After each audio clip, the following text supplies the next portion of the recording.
Chapter 16. The Magic Art of the Humbug. Next morning, the Scarecrow said to his friends, "Congratulate me, I'm going to Oz to get my brains at last. When I return, I shall be as other men's are." "I've always liked you as you were," said Dorothy simply. "It's kind of you to like a scarecrow," he replied, "but surely you will think more of me when you hear the splendid thoughts my new brain is going to turn out." Then he said goodbye to them all in a cheerful voice and went to the throne room, where he rapped upon the door. "Come in," said Oz. The Scarecrow went in and found the little man sitting down by the window, engaged in deep thought. "I have come for my brains," remarked the Scarecrow, a little uneasily. "Oh, yes, yes. Sit down in that chair, please," replied Oz. "You must excuse me for taking your head off, but I shall have to do it in order to put your brains in their proper place." "That's all right," said the Scarecrow. "You are quite welcome to take my head off, as long as it will be a better one when you put it back on again." So the wizard unfastened his head and emptied it out of the straw. Then he entered the back room and took up a measure of bran, which he mixed with a great many pins and needles. Having shaken them together thoroughly, he filled the top of the Scarecrow's head with the mixture and stuffed the rest of the space with straw to hold it in place. When he had fastened the Scarecrow's head on his body again, he said to him, "Hereafter you will be a great man, for I have given you a lot of brand new brains." The Scarecrow was both pleased and proud at the fulfillment of his greatest wish, and having thanked Oz warmly, he went back to his friends. Dorothy looked at him curiously. His head was quite bulging at the top with brains. "How do you feel?" she asked. "I feel wise, indeed," he answered earnestly. "When I get used to my brains, I shall know everything." "Why are those needles and pins sticking out of your head?" asked the Tin Woodman.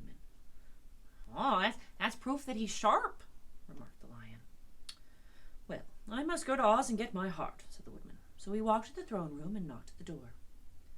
"Come in," called Oz, and the Woodman entered and said, "I have come for my heart." "Very well," answered the little man, "but I shall have to cut a hole in your breast so I can put your heart in the right place. I hope it won't hurt you."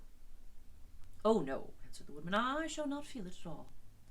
So Oz brought a pair of thinner shears and cut a small square hole in the left side of the Tin Woodman's breast. Then, going to a chest of drawers, he took out a pretty heart made entirely of silk and stuffed it with sawdust. "Isn't it pretty?" he asked. "It is, indeed," replied the Woodman, who was greatly pleased. "But is it a kind heart?" Oh, very," answered Oz, and he put the heart in the Woodman's breast and then replaced the square of tin, soldering it neatly together where it had been cut. "There," said he.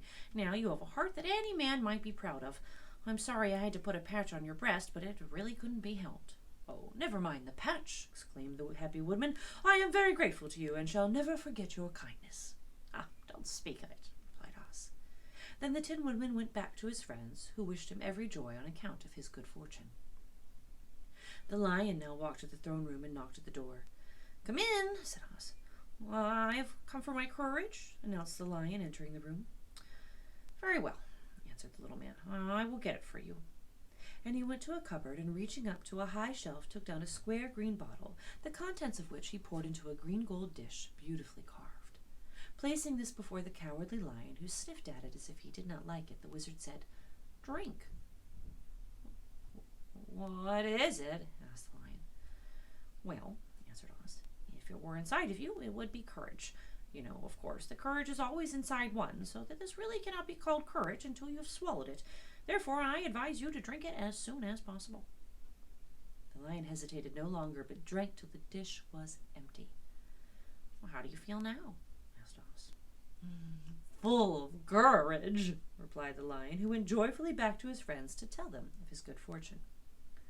Oz, left to himself, smiled to think of his success in giving the Scarecrow and the Tin Woodman and the Cowardly Lion exactly what they thought they wanted. "Oh, how can I help being a humbug," he said, "when all these people make me do things that everybody knows can't be done? It was easy to make the Scarecrow and the Lion and the Woodman happy because they imagined I could do anything, but it'll take more than imagination to carry Dorothy back to Kansas, and I'm sure I don't know how that can be done."